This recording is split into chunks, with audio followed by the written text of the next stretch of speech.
Selamat pagi, selamat hari Minggu, selamat beribadah bersama melalui online service pada pagi hari ini. Saya yakin kita semua dalam keadaan berbahagia dan sehat tanpa kurang apapun juga. Sebelum jauh kita ibadah bersama-sama di tempat ini. Mari kita tundukkan kepala, kita mau berdoa bersama. Bapa di surga, Bapa yang baik, Bapa yang mengasihi kami lebih dari Engkau mengasihi dirimu sendiri Tuhan. Bahkan Engkau mati Tuhan untuk kami, bangkit dan naik ke surga untuk kami. Kami bersyukur Bapa, pada pagi yang indah ini kami boleh Bapa beribadah bersama-sama untuk menyanjung, meninggi-ninggi, menyanjung-nyanjung namamu. Berkati ibadah ini Tuhan, urapi kami semua tanpa terkecuali. Terpuji namamu Bapa. Kami buka ibadah ini hanya di dalam namamu. Tuhan kami Yesus Kristus mempelai pria sorgawi yang sangat kami kasih. Haleluya, haleluya, haleluya. Amin.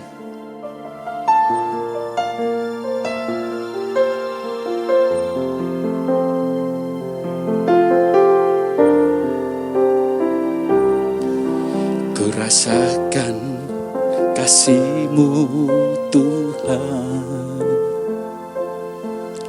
Ku rasakan kuasa-Mu Tuhan. Ku rasakan kasih kuasa Roh Kudus. Ku rasakan kehadiran-Mu. Ku rasakan kasih-Mu Tuhan. Ku rasakan kuasa-Mu Tuhan. Ku rasakan kasih kuasa Roh Kudus. Ku rasakan kehadiran-Mu. Amin. Curahkanlah kuasa-Mu Tuhan. Mujizat terjadi di tempat ini. Curahkanlah kuasa-Mu Tuhan. Mujizat terjadi sekarang ini. Curahkanlah Tuhan. Curahkanlah kuasa-Mu Tuhan. Mujizat terjadi di tempat ini. Oh, curahkanlah kuasa-Mu Tuhan. Mujizat terjadi sekarang ini. Curahkanlah Tuhan. Curahkanlah kuasa-Mu Tuhan. Mujizat terjadi di tempat ini. Oh, curahkanlah kuasa-Mu Tuhan. Mujizat terjadi sekarang ini. Mujizat terjadi sekarang. Mujizat terjadi di tempat ini. Haleluya. Mujizat terjadi sekarang ini. Oh haleluya Tuhan.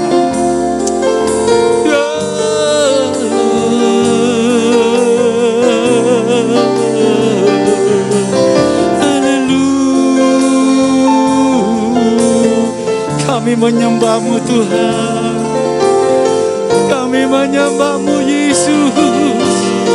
Kami agungkan nama-Mu. Haleluya, haleluya.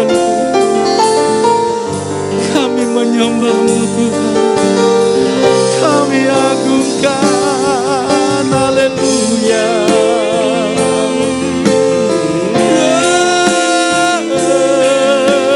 Yesus Tuhan.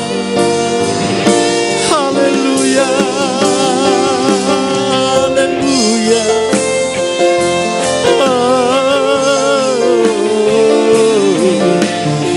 Kami menyembah-Mu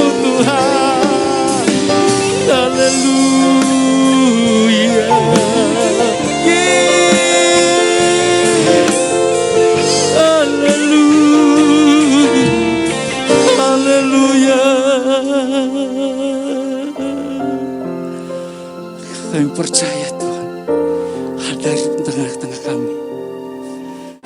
Hadirat-Mu ku rasakan saat ini, saat ini. Urapan-Mu ku rasakan saat aku menyembah Kau Tuhan. Hadirat-Mu Tuhan, hadirat-Mu ku rasakan saat ini, saat ini. Urapan-Mu ku rasakan saat aku menyembah Kau Tuhan. Amin. Haleluya, haleluya. Hadirat-Mu Tuhan semuanya. Haleluya, haleluya. Hadirat-Mu ku rasakan saat ini, saat ini. Urapan-Mu ku rasakan saat aku menyembah. Urapan-Mu Tuhan, haleluya. Urapan-Mu ku rasakan saat aku menyembah. Sekali lagi katakan urapan-Mu Tuhan, haleluya. Urapan-Mu ku rasakan saat aku menyembah Kau Tuhan.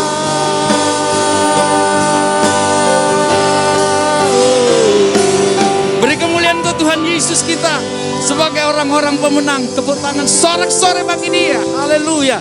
Kitalah orang-orang pemenang dalam Tuhan. Haleluya, amin. Jangan ada yang bersedih pada pagi hari ini. Kita bersukacita. Tepuk tangan bagi Dia.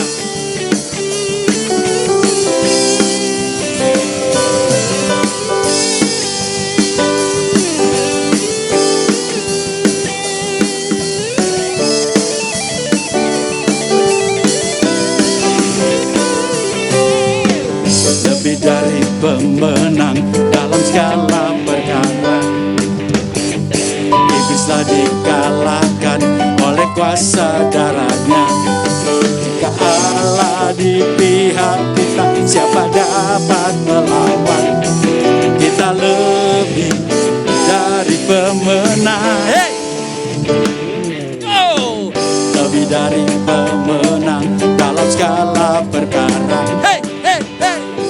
Iblislah dikalahkan oleh kuasa darahnya. Allah di pihak, siapa dapat melawan? Kita lebih dari pemenang. Mari sama-sama katakan haleluya, haleluya. Kibarkanlah panjinya, Yesus Raja segala raja. Haleluya, haleluya. Bangkitlah gerejanya, kita lebih dari haleluya. Yeah, haleluya. Kibarkanlah panjinya, Yesus Raja segala raja. Amin, haleluya. Haleluya. Bangkitlah gerejanya, kita lebih dari pemenang. Amin semuanya. Haleluya. Kibarkanlah panjinya, Yesus Raja segala raja. Hey, haleluya. Bangkitlah gerejanya, kita lebih dari pemenang. Hey, kita lebih dari pemenang, saudara. Yo, kita lebih lebih dari pemenang. Tepuk tangan sorak-sorai bagi Yesus Tuhan. Allah kita yang memberi kemenangan bagi kita. Haleluya, haleluya, haleluya. Haleluya, haleluya. Haleluya. Kita siapkan hati kita, kita mau mendengar firman. Dan kita berkata haleluya. Aku percaya Tuhanku aja, Kau turun tangan memberkatiku. Aku percaya Tuhanku aja, Kau turun tangan memberkatiku. Tiada yang seperti Yesus di muka bumi ini. Perlu diingat, haleluya. Tiada yang seperti Engkau, begitu mengasihiku. Kau Tuhan sanggup menjawab semua seru doaku. Tiada seperti Engkau Tuhan Yesus. Tiada yang seperti Engkau, begitu mengasihiku, begitu mengasihiku. Kau Tuhan sanggup melawan. Kau Tuhan sanggup melawan. Amin. Katakan seluruh kehidupan. Haleluya. Aku percaya Tuhanku aja, Kau turun tangan memberkati. Aku percaya Tuhan, aku percaya Tuhanku aja, Kau turun tangan memberkatiku. Haleluya. Katakan aku percaya. Aku percaya Tuhanku aja, Kau turun tangan memberkatiku.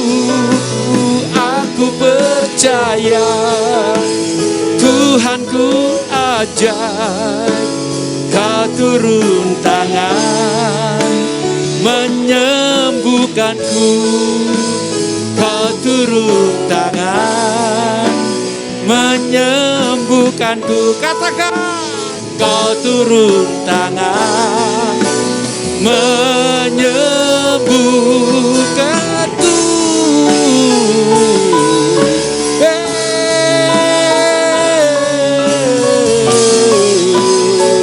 Haleluya, haleluya.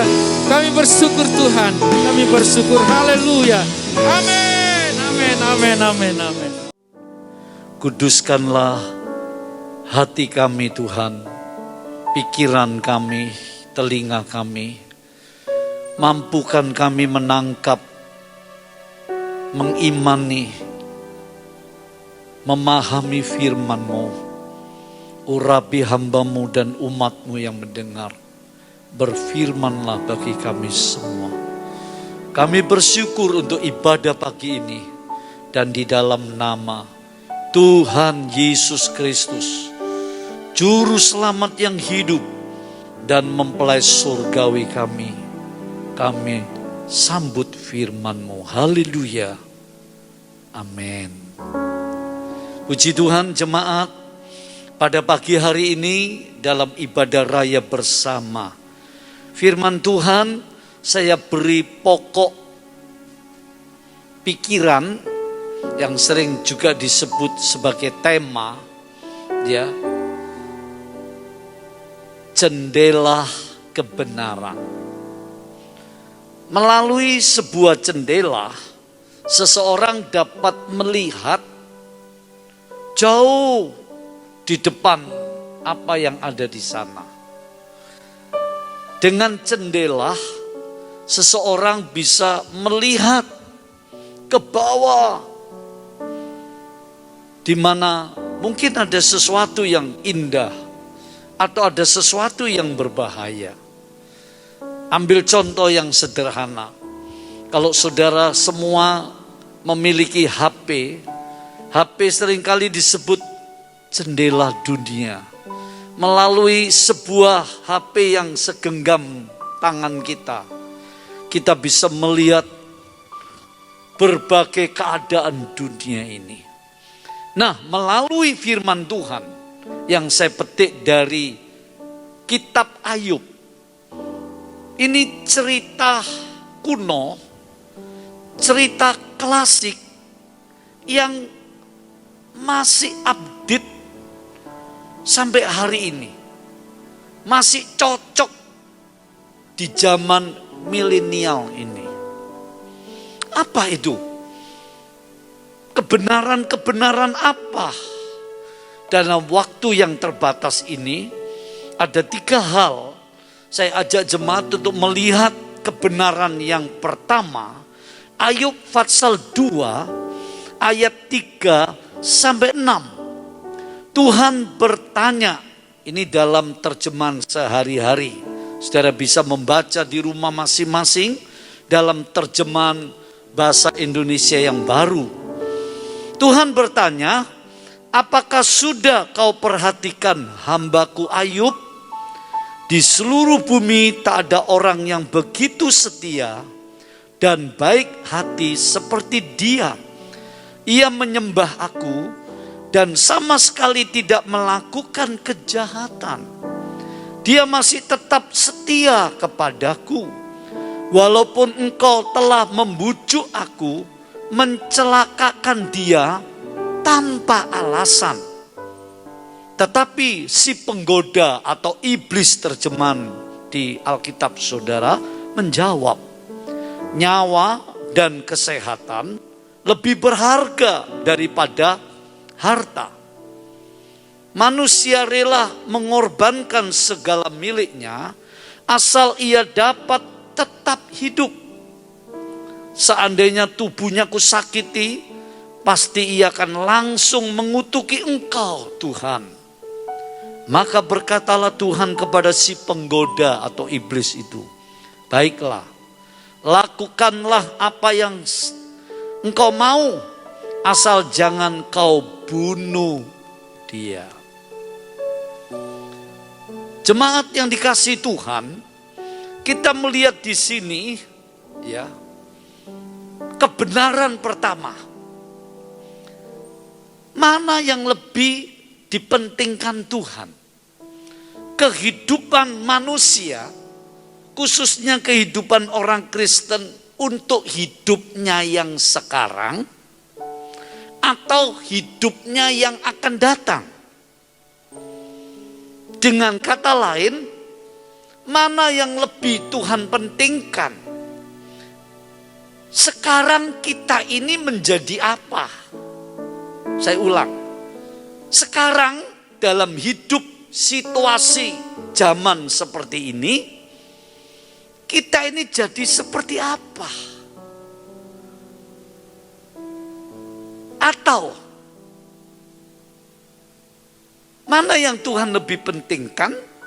Ya, kita akan menjadi apa kelak? Nah, ini beda ya. Kita jadi apa sekarang ya?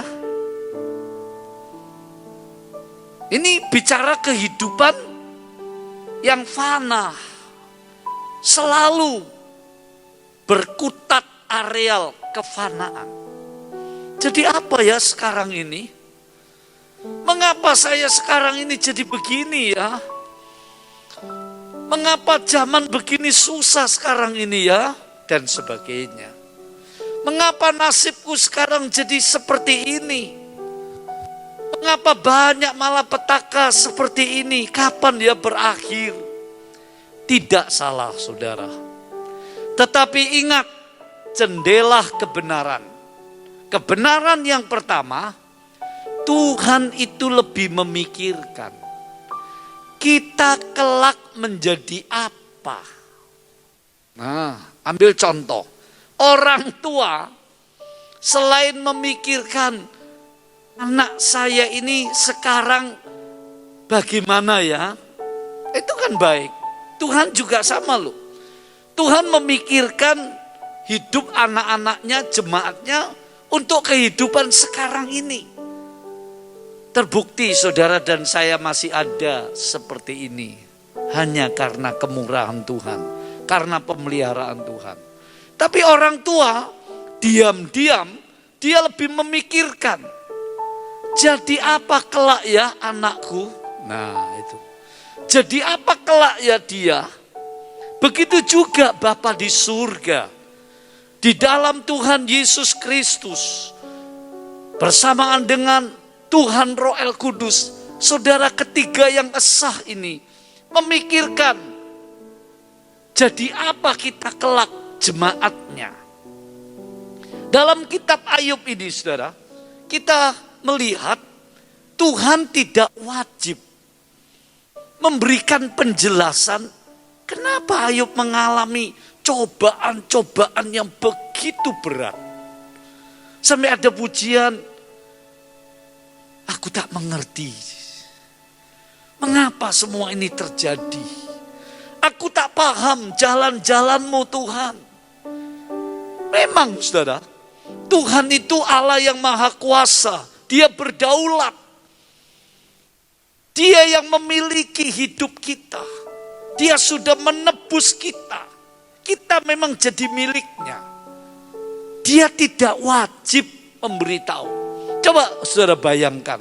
Kalau Ayub diberitahu begini. Ayub, tenang saja. Ini yang bikin sebab iblis ya. Aku memang izinkan. Tapi tunggu enggak lama enggak. Nanti aku berkati kamu 2 kali ganda. Pasti Ayub jadi tenang. Saudara, tetapi sama sekali Tuhan tidak memberitahu itu kepada Ayub. Sampai kalau saudara baca itu 42 fatsal kitab Ayub ini. Bukan 10, bukan 16 fatsal. Begitu panjang, begitu lama, tanpa penjelasan. Sampai Ayub pernah berkata, intinya dia coba membenarkan diri. Sampai akhirnya Tuhan mengajak Ayub berdebat. Lalu Ayub menyerah.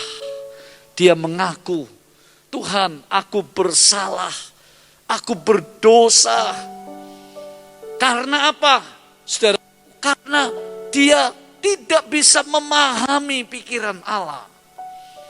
Allah tidak wajib memberitahu. Mengapa begitu? Dia diamkan. Tetapi di sini saudara lihat, melalui masalah yang Ayub hadapi, atau masalah-masalah yang saudara dan saya hadapi, orang Kristen hadapi di zaman sekarang ini, kita lihat saudaraku, Tuhan itu lebih mementingkan menjadi apa kita kelak.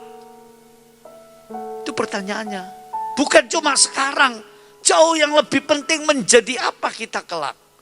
Alkitab memberitahu ada satu sasarannya. Efesus pasal 5 itu salah satu. Wahyu 19, kita diproses, dipersiapkan untuk jadi mempelainya. Itu sebab dalam perjanjian lama ada kitab Ester.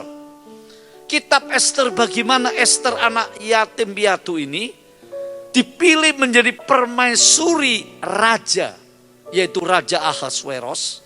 Maka singkat kisah itu, bagaimana Ester dipersiapkan supaya dia layak, cocok, pantas menjadi permaisurinya. Saudaraku, Tuhan ingin kita tidak menjadi jemaatnya. Kita tidak hanya berbakti setia. Kita tidak hanya menjadi orang Kristen yang biasa. Tapi coba renungkan. Melalui kejadian kehidupan ini, berbagai masalah, pencobaan, Tuhan sedang membentuk kita, mempersiapkan kita. Sekalipun dia diam, sekalipun dia tidak memberi alasan mengapa Anda dan saya mengalami begini begitu. Tetapi yang jelas, Firman Tuhan mengatakan kita akan menjadi mempelainya. Paulus berkata dalam ilham Roh Kudus dalam surat Korintusnya, aku menunangkan kamu dengan laki-laki sejati, supaya kamu jadi perawan yang kudus. Nah, jelas saudara, dari Efesus 5, supaya aku mendirikan jemaatku tanpa cacat dan celah.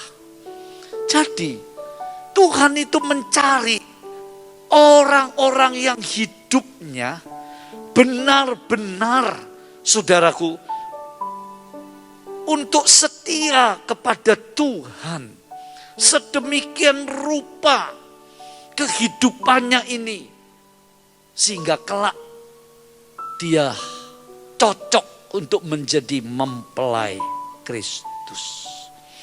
Tuhan itu sungguh-sungguh ingin mendapatkan orang yang berpihak kepadanya, orang-orang yang dapat mengikuti rencananya dengan sepenuh hati. Itu kita bisa melihat yang saya singgung tadi ayat-ayat.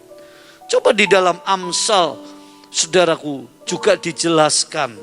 Di dalam Ayub tadi, iblis mencobai, si penggoda itu mencobai Ayub sedemikian rupa. Tuhan ingin supaya Ayub diproses sedemikian rupa, sehingga ia tidak sampai kehidupannya itu gagal di tengah jalan. Ini kebenaran pertama, saudaraku, bahwa Tuhan lebih mementingkan jadi apa kita kelak, bukan sekarang. Itu cuman hal yang perlu, hal yang baik. Bapa di surga itu juga peduli kok. Tapi kalau kita baca kitab Ayub ini, Tuhan punya rancangan. Jadi apa kelak sidang jemaatku ini? Umatku, orang Kristen ini jadi apa kelak? Dunia sudah seperti ini nasibnya. Sehingga hal-hal yang bernilai kekekalan itu sudah saatnya menjadi renungan anak-anak Tuhan. Inilah waktu yang paling tepat di mana dunia menghadapi goncangan-goncangan, kesukaran demi kesukaran, dan berbagai macam situasi yang tak menentu. Ini saat yang tepat. Anak-anak Tuhan tidak lagi biasa-biasa beribadah, beriman, mengikut Kristus, tetapi makin serius, makin sungguh-sungguh, karena sekali lagi saya tandaskan kebenaran pertama ini. Mau jadi apa kita kelak? Menjadi mempelainya. Nah, saudaraku, itu yang Tuhan rindukan. Itu sebab, saudaraku, kalau saudara renungkan menjadi mempelainya ini sebenarnya seperti yang kita lihat, iblis atau si penggoda itu awalnya di sorga, Tuhan memberi kedudukan yang begitu tinggi. Dia mengagumkan, dia pemimpin pujian di sorga, dia ciptaan yang cemerlang, yang indah, yang sempurna, luar biasa. Saudara, tetapi coba saudara lihat dalam Kisah Pasal 2 ini, iblis menuduh Tuhan secara tidak langsung. Tuhan, Ayub itu setia berbakti kepadamu, melayani engkau, hidup benar di tengah dunia yang penuh dengan pengaruh jahat itu. Karena engkau itu memberkati dia, karena engkau itu menjaga, melindungi, dengan kata yang agak kasar, engkau mengenakkan hidupnya di dunia ini. Sebenarnya tuduhan iblis ini itu menghantam dirinya sendiri. Di dalam Amsal, saudaraku, 27 ayat 11 kalau saudara baca, kalau kita mulai menuduh orang begitu, sebetulnya kita itu seperti kayak begitu. Itu intinya. Kalau iblis menuduh Ayub di hadapan Tuhan, sebenarnya secara tidak tersurat, tapi tersirat, iblis itu sebenarnya begitu. Apa?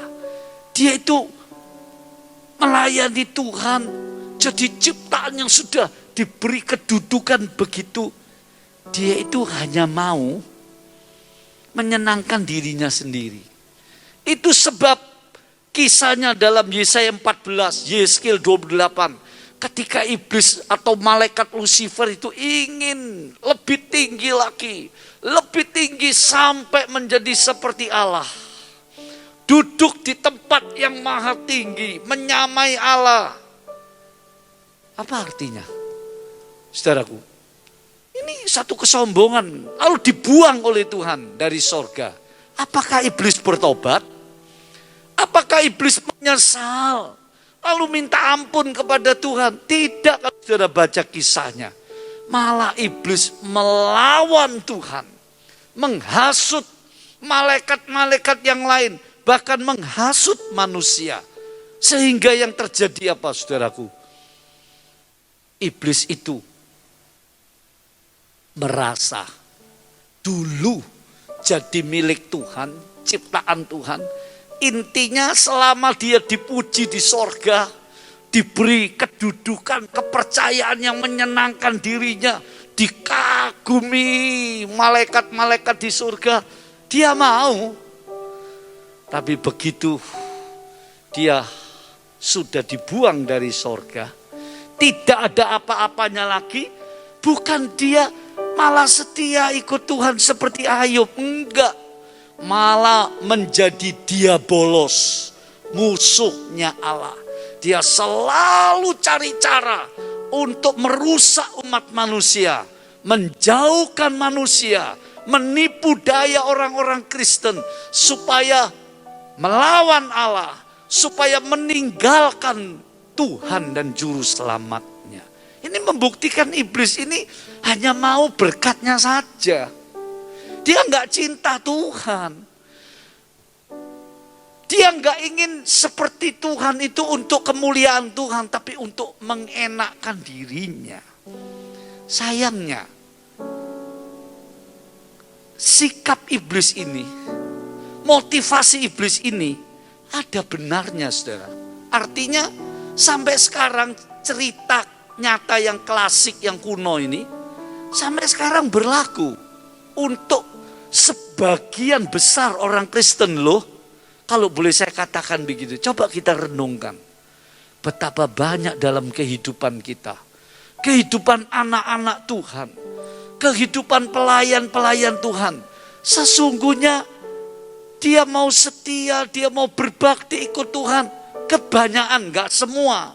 Kebanyakan karena hidupnya nyaman, sakit disembuhkan. Kekurangan diberkati, ketika dalam bahaya dilindungi. Kayak Ayub, menghadapi bertubi-tubi masalah, seakan-akan Tuhan meninggalkan, seakan-akan Tuhan diam. Wah, banyak kali yang kecewa, menjadi lemah, tidak sedikit yang mundur, bahkan murtad. Nah, ini membuktikan begitu banyak kehidupan orang yang mengikut Yesus, yang beribadah kepada Yesus, beriman kepada Yesus, sesungguhnya secara halus dia ingin mendapatkan berkatnya saja. Itu sebab jendela kebenaran tema ini membuat kita bisa melihat, oh, kita tidak boleh seperti ini. Tetapi marilah kita menyadari Tuhan sedang membawa umatnya pada satu rancangan rencananya yang besar, menjadi mempelainya. Hidup yang akan datang itu nilai-nilai yang kekal, yang mulia. Renungannya, maukah kita dijadikan seperti itu? Ya saudaraku, itu poin yang pertama.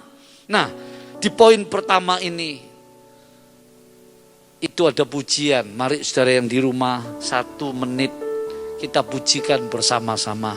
Kalau saudara tidak dapat, saudara bisa merenungkan liriknya. Ku mau seperti-Mu Yesus,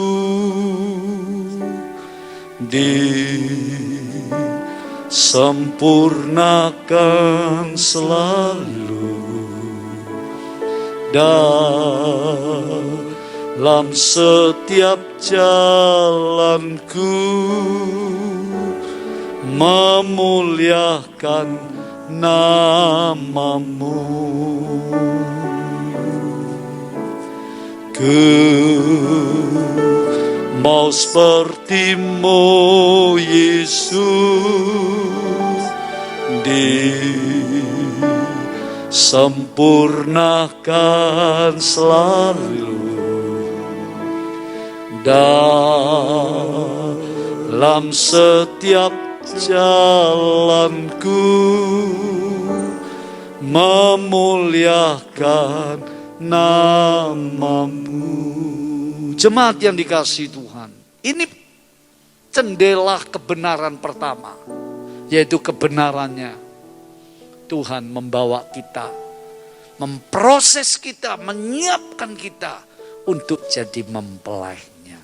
Yang kedua, kita melihat dalam kitab Ayub itu Fatsal 1 ayat 20 dan 21. Lalu berdirilah Ayub dan merobek pakaiannya, tanda berduka cita. Ia mencukur kepalanya, lalu sujud dan berkata, aku dilahirkan tanpa apa-apa, dan aku akan mati tanpa apa-apa juga. Tuhan telah memberikan, dan Tuhan pula telah mengambil. Terpujilah namanya. Bayangkan saudara, ini cobaan yang berat. Dari problem ekonomi, sampai kehilangan anak-anaknya, kehilangan harga dirinya, macam-macam. Dalam rumah tangganya, istrinya pun melawan dia, mendorong suaminya, yaitu Ayub ini, supaya mengutuki Tuhan. Tinggal satu, waktu itu belum. Dia diuji dengan penyakit yang berat. Coba bayangkan saudara, habis-habisan. Nah, poin kedua, jendela kebenaran. Kebenarannya apa ini? Reaksi yang keliru menentukan saat dalam masa-masa pencobaan. Jadi reaksi yang keliru itu akan menentukan ketika kita menghadapi berbagai macam cobaan. Menentukan kita akan menjadi kalah, kita akan menjadi rusak mundur, kita akan menjadi kecewa, atau kita berkemenangan. Nah, kalau saudara baca pada akhir cerita kisah Ayub ini, Ayub kan diberkati 2 kali ganda. Anak-anaknya yang mati diberi anak lagi dan seterusnya. Kekayaannya dipulihkan, bahkan ditambahkan menjadi 2 kali ganda. Tapi tadi berkata, ketika dia menghadapi pencobaan, segala puji bagi Tuhan. Nah, ini reaksi yang benar. Jadi kebenaran yang kedua, kita lihat melalui jendela kitab Ayub ini, reaksi yang keliru. Nah, ini banyak. Reaksi yang keliru ini sangat merugikan. Menentukan masa depan kita. Menentukan di saat-saat kita itu diuji, dicobai oleh ibu. Ya, dalam keadaan berbagai macam masalah, Tuhan mengizinkan, Tuhan menguji kita. Walaupun dia diam-diam dan sepertinya tidak menolong, membiarkan kita.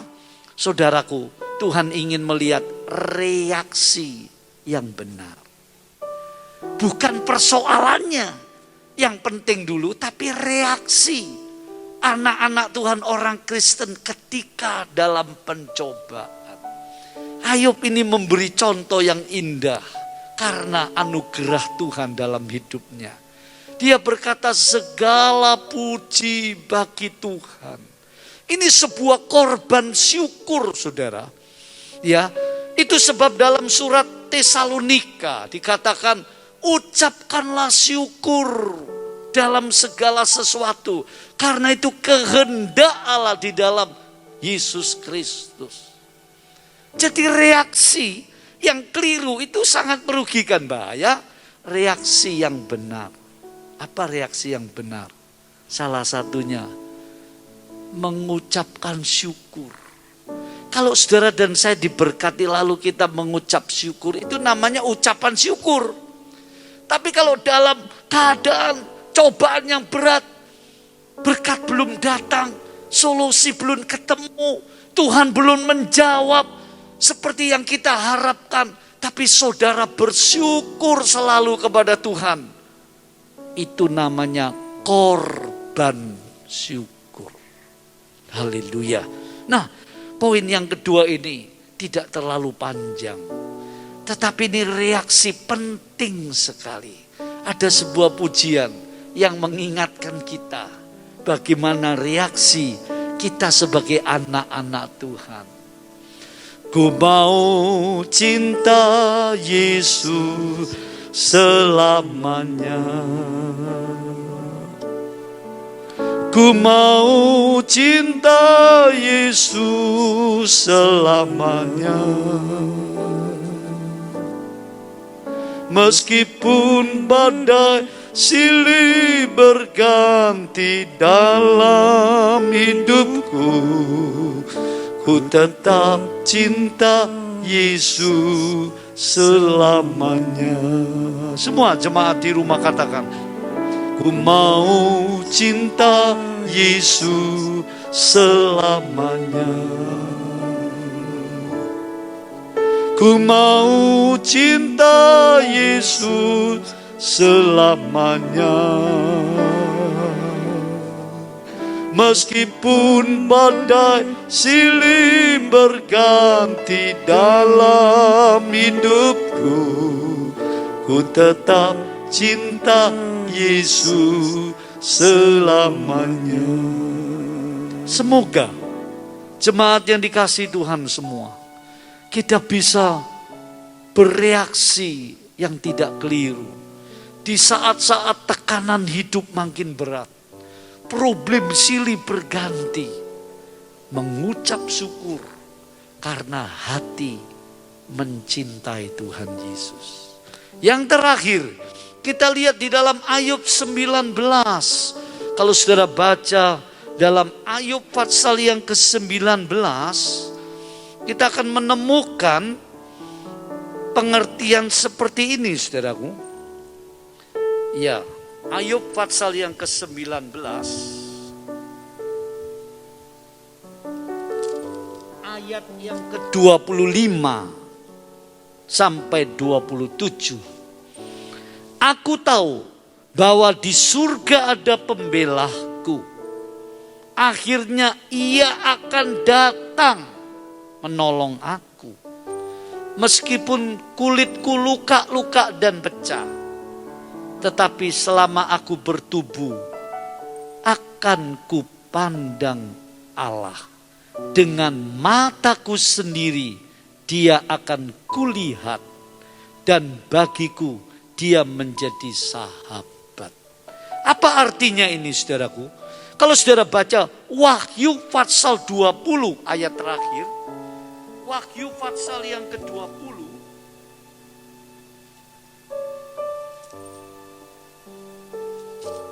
kita lihat Wahyu pasal yang ke-20 ayat yang ke-6. Wahyu 20 ayat yang ke-6 saya baca, berbahagialah orang-orang yang turut dibangkitkan kembali pada tahap pertama itu. Mereka layak menjadi milik Allah kematian tahap kedua tidak berkuasa atas mereka. Mereka akan menjadi imam-imam Allah dan imam-imam Kristus. Dan mereka akan memerintah bersama Dia 1000 tahun lamanya. Jadi Ayub pasal 19 ayat 25 sampai 27 dan Wahyu 20 ayat 6 itu membicarakan kitab Ayub ini ada kaitannya dengan kedatangan Kristus, dengan akhir zaman. Ayub berkata, aku akan memandang Tuhan. Aku akan ditolong Tuhan. Aku akan melihat Dia. Ayub enggak melihat Tuhan. Karena Tuhan tidak menyatakan dirinya secara langsung kepada Ayub. Tuhan berbicara saja. Ini dapat diartikan ini jauh di akhir zaman. Nanti jemaatnya akan memandang kedatangan Kristus kembali. Nah, di sini menarik. Wahyu pasal 20 ayat 6. Untuk apa ini Tuhan Yesus datang kembali? Kita dijadikan atau menjadi raja-raja dan imam-imam. Di sini memerintah bersama Kristus. Raja. Saudara coba pikir. Raja dan imam itu tidak pernah karena dilahirkan. Tidak. Dia dibentuk, dijadikan. Jadi kata di sini menjadi, itu berarti nanti yang akan datang dia menjadi raja-raja dan imam-imam. Tapi sekarang prosesnya untuk menjadi raja dan imam sudah dipersiapkan. Artinya saudaraku, kehidupan kita penuh ujian, penuh cobaan, penuh masalah. Kalau saudara baca 1 Petrus 4 ayat 17. Dunia akan mengalami pencobaan yang berat. Tetapi dimulai dari rumah Tuhan. Artinya dari kehidupan orang-orang Kristen lebih dulu. Dikerjakan, dipersiapkan, dibentuk untuk menjadi raja-raja dan imam-imam dalam kerajaannya. Kita ini sedang menanti pengangkatan yang tiba-tiba akan terjadi. Menantikan yang ketinggalan zaman antikris. Menantikan kedatangan Kristus tahap kedua yang kelihatan turun ke bumi. Lalu kerajaan milenium 1000 tahun damai. Nah, ini masa depan bagi anak-anak Tuhan. Itu sebab berbagai cobaan, berbagai masalah yang terjadi dalam kehidupan anak-anak Tuhan. Itu seperti Tuhan sedang menjadikan, Tuhan sedang mengukir, Tuhan membentuk, dipersiapkan supaya kita layak memerintah bersama Kristus di zaman yang akan datang. Waktunya makin mendekat. Mari jemaat, kita melihat melalui kitab Ayub ini jendela kebenaran. Saya ulang singkat, kebenaran pertama kita melihat Tuhan mementingkan jadi apa kita kelak, yaitu jadi mempelainya. Yang kedua, kebenarannya di saat cobaan, ujian, problem, macam-macam. Tuhan ingin kita itu mengerti kebenaran. Reaksi kita itu dinilai Tuhan. Penting di mata Tuhan. Kalau keliru, itu akan merugikan hidup kita. Tapi kalau kita bereaksi, mengucap syukur, mengasihi Tuhan lebih dari semua, itu akan pencobaan akan membawa kita pada kemenangan. Baru terakhir, jendela kebenaran mengajak kita untuk melihat zaman yang akan datang, di mana kita akan memerintah bersama Kristus pada kedatangannya yang sudah tak lama lagi. Bahkan sampai dalam kota Yerusalem baru yang mulia, langit bumi baru. Dunia ini makin hari tidak bisa diharapkan. Sungguh saudara, lambat atau cepat, umat manusia akan tahu dunia ini sedang menghadapi kehancurannya. Itu sebab bagi orang Kristen, jendela kebenaran kitab Ayub ini mengingatkan kita seperti Ayub. Dia memandang jauh, Tuhan nanti datang kepadaku. Aku akan melihat dia bukan dalam ketakutan, tetapi dalam kemuliaan memerintah bersama dia. Jemaat yang dikasihi Tuhan, mari kita berdiri bersama-sama. Kita akan masuk dalam doa, kita nyanyikan sebuah pujian untuk mengingatkan kita di tengah-tengah masa yang sulit.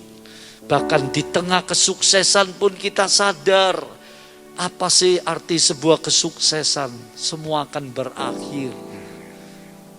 Tetapi kalau saudara dan saya memiliki pengharapan yang mulia, itu di atas segala-galanya. Oh Yerusalem, kota mulia, hatiku rindu ke sana.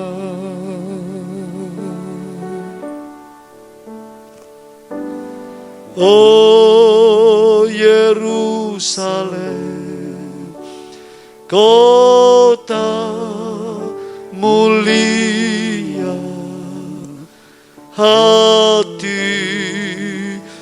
rindu ke sana. Tak lama lagi,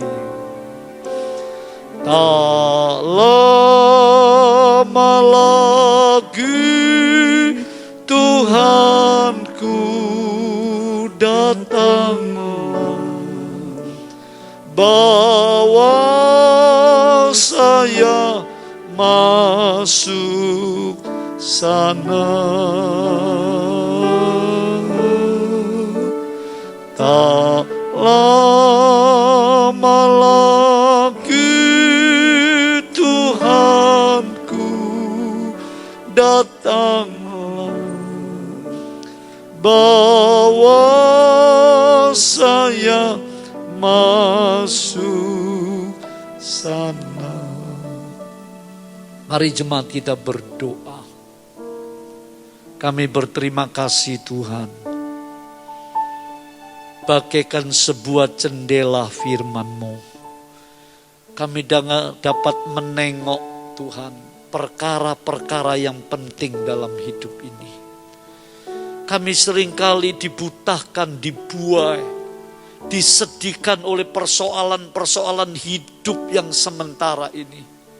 Kami lupa untuk memikirkan kehendak rencana-Mu yang menyiapkan kami melalui berbagai ujian hidup ini, supaya kami layak tak bercacat celah menjadi mempelai-Mu yang sempurna. Tuhan, ampuni kami.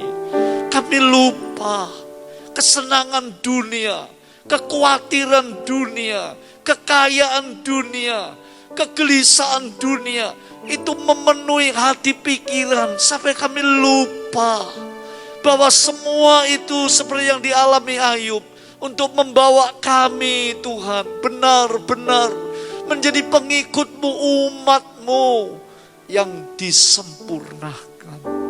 Tolonglah kami ya Tuhan Roh Kudus, supaya kami bereaksi yang benar, agar kami tidak keliru bereaksi saat-saat berbagai tekanan hidup, konflik, salah paham, problem ekonomi, rumah tangga, kesehatan, sakit, penghasilan hidup, pelayanan, apa saja.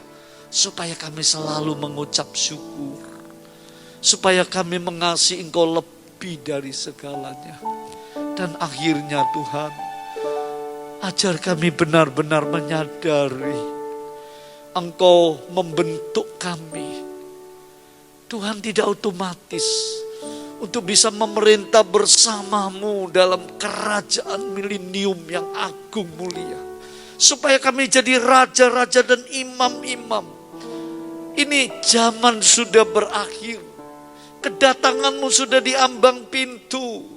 Tolong kami Tuhan, supaya kami rela menghadapi semua proses ujian yang harus dialami umat-Mu. Sekalipun dunia mungkin tidak mengerti, bahkan bersukaria atau malah menghujat Tuhan. Ajari kami untuk ikhlas Tuhan, menerima segala proses ini sampai pada langkah yang terakhir. Berkati jemaat-Mu kami semua yang sudah mendengar firman-Mu. Hamba-Mu terbatas menguraikan dengan waktu yang terbatas ini. Kiranya Roh Kudus menolong kami, menggugah kami sepulang dari ibadah ini, supaya kami benar-benar ada perubahan pandangan rohani kami. Diberkati jemaat-Mu semua. Sekarang saudara-saudara yang dikasihi Tuhan, terimalah berkat dari Allah Bapa di surga, Anak Allah yang hidup, Kristus Tuhan, dan Allah Roh El Kudus. Memberkati rohani saudara, pribadi keluarga, melindungi roh jiwa tubuh saudara, menyempurnakan saudara sampai ia datang kembali. Di dalam nama Tuhan Yesus Kristus. Haleluya. Amin. Puji Tuhan. Sampai jumpa ibadah yang akan datang.